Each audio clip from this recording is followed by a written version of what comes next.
All right, guys. The cruise industry, it's booming, right? We all know that, but then again, I like to kind of show you that movement a little bit. But also, all-inclusive trips, things getting more popular. We're seeing a little bit of movement, some countries, things like that as well too. Of course, back to the cruise thing again. There's a few incidents we'll chat about for a minute. Some you already know about. There's been a handful of them, but of course, for time's sake, we'll talk about a few of them and go from there. All right, let's shake up that box. Let's chat about it a little bit. Be right back.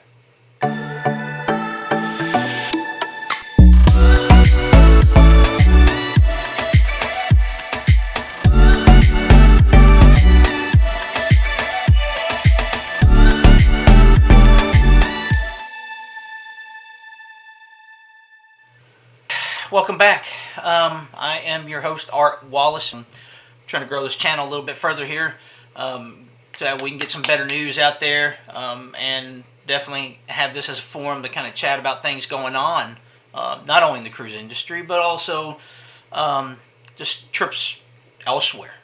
Carnival has been busy. Man, they're buying boats left and right. It seems a trend is that they're buying them from Costa, right? But Costa Cruiselines, the Venetia sailed from Istanbul on they wrapped up their final cruise. That boat is about to come back because Carnival took control of that boat, of course, because Costa's part of Carnival, the whole Carnival conglomerate, I guess you could say. But I'll get you a picture of what the boat looks like. Or what it's planned to look like after it's done, because they're going to change it to the Carnival livery with slight reminders about Costa as well. It's going to be weird. Awesome to see though, right? Venetia will be now part of Carnival pretty soon. Keep an eye out for that. I'm sure it would be transatlantic cruises of some type. With Black Friday. Black Friday was an immense success for several cruise lines. I think all the cruise lines around really had a good time with they had a good time with Black Friday. Sorry, Black Friday brought in a lot of sales, and right now we're looking at Royal Caribbean, Celebrity, and Holland all reporting record-breaking numbers. Record-breaking numbers of sales. So they had an awesome Black Friday. And that says a lot for the industry as well too, because once again that shows that hey, we're definitely on the uptick, and it's nice to see things going northward of where it was. Right, it's becoming extremely popular right now. So if you're looking at cruises, whatever, now's the time to do it. I mean, you get some really good deals out there. Contact a travel agent such as myself or your favorite travel agent. They'll get out there and hunt those deals down for you and get everything that you need locked down for a successful cruise. Okay, don't go through the headache. Let us do it. Princess Cruises, and I've seen a lot of rumblings going on social media, whether it be Facebook or Instagram, about Princess Cruises. They're raising their prices on all-inclusive packages from $50 to $60 per person per day, and that's going to start around February 20th and onward from there. Princess, of course, they're adding to their packages, or with this raise, I think you get like a fitness class and some other stuff too. I saw a lot of chatter on Facebook, and a lot of it seemed like it was kind of negative a little bit. But regardless, Princess is raising their prices. Something to kind of chat about. Put it down in the comments if you've ever been on Princess. What do you think about it? Their packages, things of that sort. I'd love to know what you think about their packages. What you think about the price increases, of course, too. So let's discuss. I've never been on a Princess cruise. I've booked several of them for customers and clients, and no complaints, but price increases always tend to grab the ire of people everywhere. So, but yeah, let's discuss. If you've been on Princess, let me know. Let me know your past experiences. Also, what you think about the price increases and what you've seen out there so far as well. Let's get on to just a few incidents that have happened on cruises. Of course, the major one is the Carnival Valor man overboard situation, right? But a traveler, a sailor, went overboard in the Gulf of Mexico, and apparently he was floating around for 15 hours. There's some reports that say it was 20, but I think the consensus was about 15 hours. I know you guys have heard about it. 28-year-old American citizen. It's amazing. Shoot, I'm an excellent swimmer. Of course, I did a lot of it in the Army as well too. But I don't know how long I would last floating around in 3 to 5 foot seas, shark-infested waters. You never know what else is out there at that point as well too. So man, kudos to him. I'm glad he's doing okay and his family can celebrate having him back. But man, the one report showed that even the Coast Guard was extremely impressed with his ability to tread water. 20 knot winds is what they're saying, and waters were about 65 to 70 degrees, as well as rain and things like that too. So man, I mean, it was just crazy situation all around. Now, I mean, of course, the question's going to be out there, and put it down in the comments what you think as well too. But the guy, he doesn't remember why he went overboard, how he went overboard. In fact, the report says that he went, he was unconscious. He regained consciousness just to find out that he was out in the middle of the water and freaked out, things like that.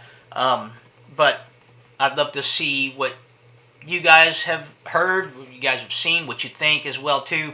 We're not here to bash the guy.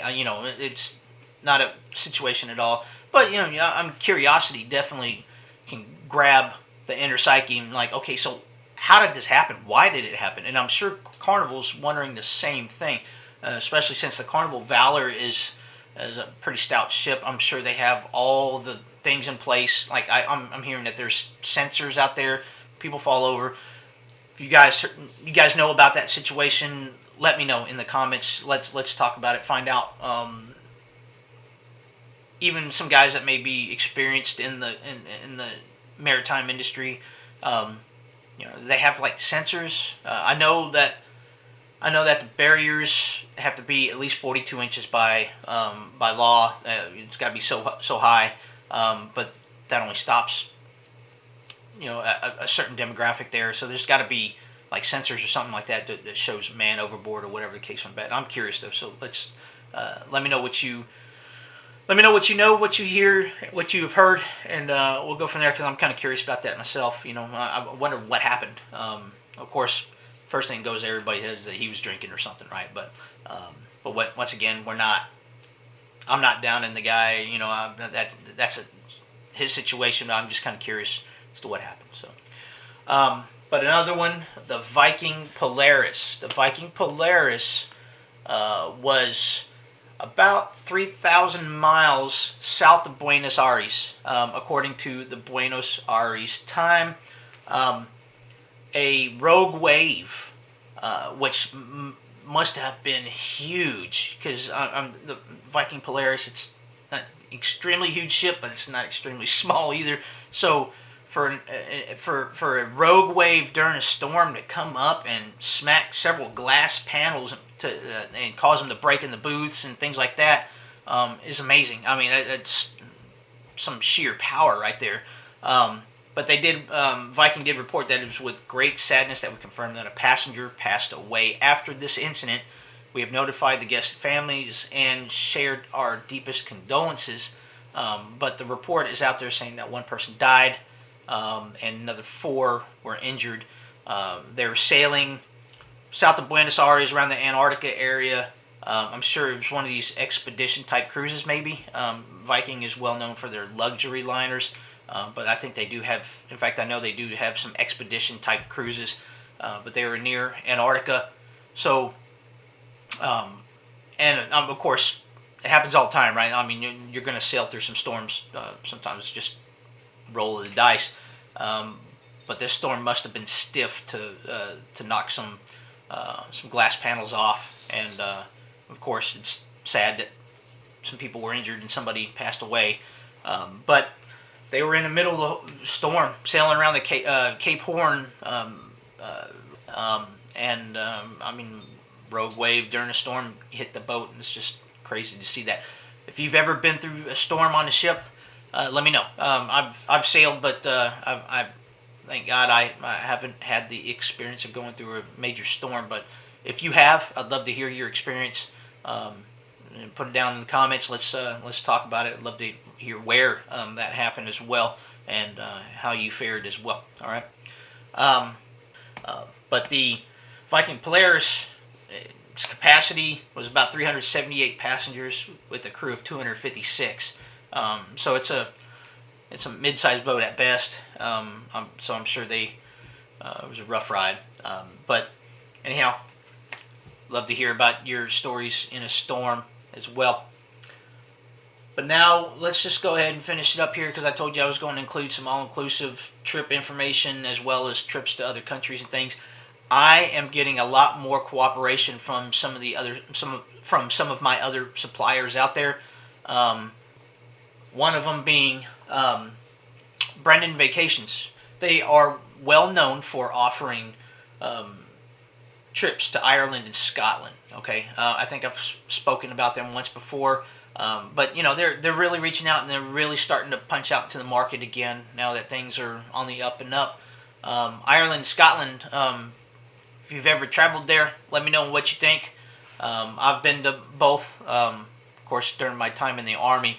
But Ireland and Scotland, I love both of those areas, and because I'm a Wallace, of course, I'm a little bit more partial to Scotland. But Brendan Vacations, they set up a full itinerary for you to travel to both of these countries and immerse yourself in their culture.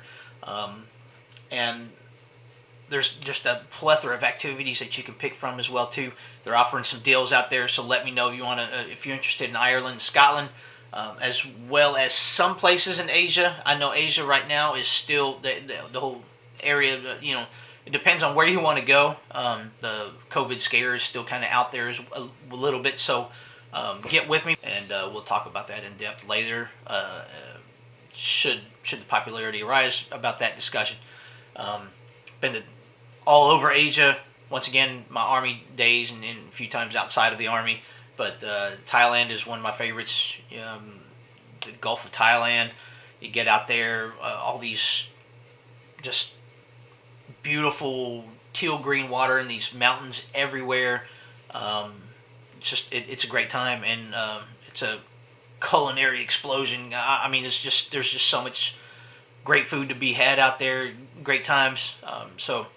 But get a hold of me. You want to talk about expedition cruises? National Geographic is teaming with not only Disney but some of the other ones, Quark Expeditions as well too. So if you want to do some expedition cruises, those are out there. You want to get up close and personal with some penguins out in their natural habitat. These guys are stacking it up. So let's chat about that. If you've got some questions about expedition cruises, I have catalogs, things like that too. You let me know. I can send some out to you, let you do the research for yourself and find out what those are like. Any other cruises out there? Italy. Italy is really getting hot right now. Getting a lot of interest in Italy. I have to do a lot of that planning for someone as well right now. Diving trips. I'm getting large groups of divers wanting to go do some diving trips, and the norm is usually like Roatan or Cozumel, just depending what type of diving you want to do. But some of these other islands out there, some of these other countries out there are wanting to increase the popularity of diving trips. They're wanting to open that back up, right? Because they lost that a long time ago. They want to open it back up. So there's also potential for some deals out there, some great trips, whether it be the Caymans or St. Kitts, St. Bart, St. Lucia, Aruba, things like that, right? Some of the other places an experienced diver really would just pass up because they have their favorites, right? But there's other places out there really wanting to chase that business. So we could probably get you some deals, get you set up, um, and definitely get you information on some of those other areas. Okay, Roatan is a great spot, but there's other great spots out there, just depending what type of diving you want to do and how many of you do, right? So keep that in mind. But guys, once again, I appreciate you guys watching this channel. Like, share, and subscribe. Please tell everybody about this channel. Let me know what you'd like to hear as well, too, what you'd like to see, and I'll get the research done for you. But we're going to go over more cruise information next week as well. We're going to start. There's just so many to put down there, so and I'm kind of crunched on time a little bit, but we're going to go over a little bit of deals on deals for all-inclusive trips, Cancun, Puerto Rico, Punta Cana, Dominican Republic, right? Puerto Rico, Los Cabos, everywhere. All right, those places are extremely popular right now because it's cold, rainy, and dreary here in Texas. So I'm sure everybody wants to go down and go sit on the beach for a little while and be able to drink a Mai Tai during the wintertime, right? So once again, like, share, subscribe. Thank you. Keep watching this channel. We'll get you some more great information and get you some intel on what's going on out there, not only in the cruise industry, but everywhere else too. And we may have to increase the time limit on this video a little bit next time as well too.